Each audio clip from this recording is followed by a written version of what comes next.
Assalamualaikum warahmatullahi wabarakatuh. Ketemu lagi dengan Bu Siti pada pembelajaran ilmu pengetahuan sosial. Dan hari ini kita akan belajar dengan subtema pengaruh kondisi geografis Indonesia sebagai negara maritim.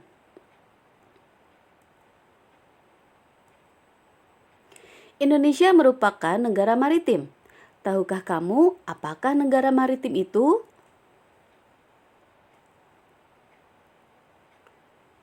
Negara maritim adalah negara yang memiliki perairan yang luas.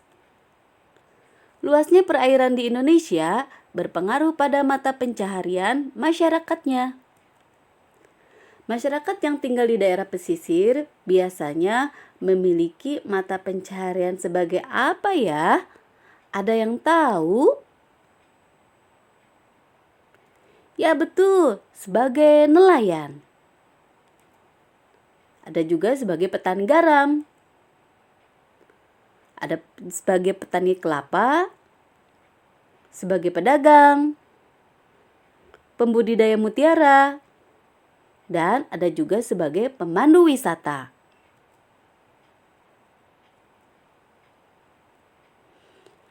Pemilihan jenis pekerjaan di daerah pesisir juga dipengaruhi oleh potensi alamnya.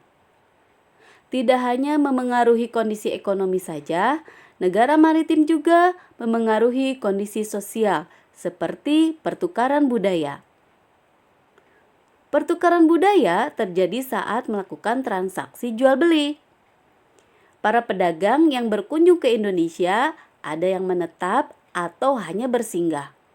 Pedagang yang menetap akan membawa adat budaya daerah asalnya. Hal ini mengakibatkan pencampuran antara budaya asli dan budaya yang dibawa oleh pedagang dari luar tersebut.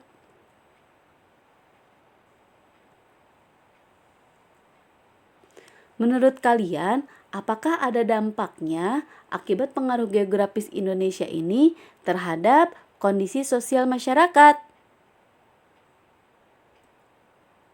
Ya, ada dampaknya. Dampak positif. 1. Memudahkan komunikasi dan interaksi antar masyarakat. 2. Pengaruh budaya baik dari dalam atau luar daerah sehingga memperkaya keragaman budaya. Dampak negatif. 1. Hilangnya budaya asli karena tergerus oleh budaya luar. 2. Munculnya budaya-budaya baru yang belum tentu sesuai dengan budaya setempat. Pengaruh kondisi geografis Indonesia terhadap budaya. Keragaman suku bangsa merupakan salah satu kekayaan yang dimiliki Indonesia. Beberapa contoh suku bangsa yang terdapat di Indonesia antara lain suku Aceh, Minangkabau, Melayu, Dayak, suku Sunda, suku Jawa, suku Asmat, suku Bugis, dan sebagainya. Indonesia juga memiliki bahasa daerah yang beragam, pakaian adat, rumah adat, senjata tradisional, dan beraneka ragam alat musik tradisional. Keragaman budaya tersebut tidak lepas dari kondisi geografis wilayah Indonesia yang luas. Pengaruh kondisi geografis Indonesia terhadap alat transportasi. Wilayah Indonesia yang berupa kepulauan memengaruhi jenis transportasi yang digunakan untuk menghubungkan antar pulau, yakni transportasi udara atau bandar udara. 2. Transportasi laut atau pelabuhan. Kepulauan Sumatera. Beberapa contoh diantaranya suku Aceh, suku Tamiang, suku Gayo, suku Anek, Jame, suku Melayu, suku Batak, suku Nias, suku Minangkabau, suku Mentawai, suku Laut, suku Bangka, suku Belitung, Enggano, dan sebagainya. Bandara. Bandar Udara Internasional Hang Nadiem, Batam. Bandar Udara Internasional Sultan Syarif Kasim II, Pekanbaru. Bandar Udara Internasional Sultan Mahmud Badarudin, Palembang.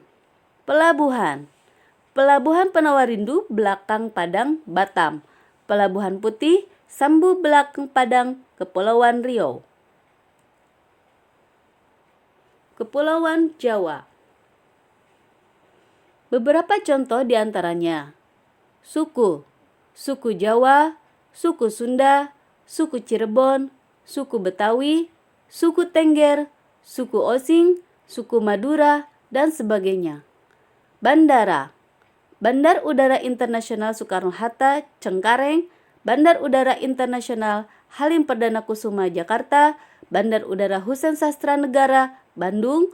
Bandar Udara Ahmad Yani, Semarang. Bandar Udara Internasional Juanda, Surabaya, dan sebagainya. Pelabuhan. Pelabuhan Batu Guluk, Madura, Jawa Timur. Pelabuhan Cirebon, Jawa Barat. Pelabuhan Merak, Banten. Pelabuhan Kalianget, Madura, Jawa Timur. Pelabuhan Kalimas, Surabaya, Jawa Timur, dan sebagainya. Kepulauan Kalimantan. Beberapa contoh diantaranya: suku, suku Dayak, suku Kutai, suku Pasir, suku Bajau, suku Banjar, dan sebagainya. Bandara. Bandar Udara Cilikriwut, Palangkaraya. Bandar Udara Beringin, Muara Tewe. Bandar Udara Iskandar, Pangkalan Bun. Bandar Udara Haasan, Sampit. Bandar Udara Tumbang Samba, Kantingan, dan sebagainya. Pelabuhan. Pelabuhan Trisakti, Banjarmasin. Pelabuhan Samudra, Batu Licin, dan sebagainya. Kepulauan Sulawesi. Beberapa contoh diantaranya: suku, suku Makassar, suku Bugis, suku Toraja, suku Kaili, suku Mandar, suku Gorontalo, suku Mongando, suku Minahasa, dan sebagainya. Bandara. Bandar Udara Internasional Samratulangi, Manado. Bandar Udara Internasional Sultan Hasanuddin, Makassar. Bandar Udara Tampang Padang, Mamuju. Bandar Udara Mutiara, Palu. Bandar Udara Haluoleo, Kendari. Bandar Udara Jalaluddin, Gorontalo, dan sebagainya. Pelabuhan. Pelabuhan Soekarno-Hatta, Makassar, Sulawesi Selatan. Pelabuhan Bitung, Sulawesi Utara, dan sebagainya. Kepulauan Nusa Tenggara dan Bali. Beberapa contoh diantaranya: suku Bali, suku Sasak, suku Sumbawa, suku Bima, suku Manggarai, dan sebagainya. Bandara. Bandar Udara Internasional Salaparang, Mataram. Bandar Udara Internasional Sultan Muhammad Salahuddin, Bima. Bandar Udara Internasional Ngurah Rai, Bali. Pelabuhan. Pelabuhan Gilimanuk, Bali, dan sebagainya. Pelabuhan Labuan Bajo, Nusa Tenggara Timur, dan sebagainya. Kepulauan Papua. Beberapa contoh diantaranya: suku, suku Amungme, suku Arfak, suku Arguni, suku Asmat, suku Atam, suku Atori, suku Awiyu, suku Aifat, dan sebagainya. Bandara. Bandara Frankaisepo, Biak. Bandara Sentani, Jayapura. Bandara Moses Kilangi, Timika, dan sebagainya. Pelabuhan. Pelabuhan Depapre, Administrasi Pelabuhan Jayapura, Administrasi Pelabuhan Biak, Administrasi Pelabuhan Merauke, dan sebagainya. Demikian penjelasan ilmu pengetahuan sosial hari ini. Wassalamualaikum warahmatullahi wabarakatuh. Selalu sehat dan tetap semangat.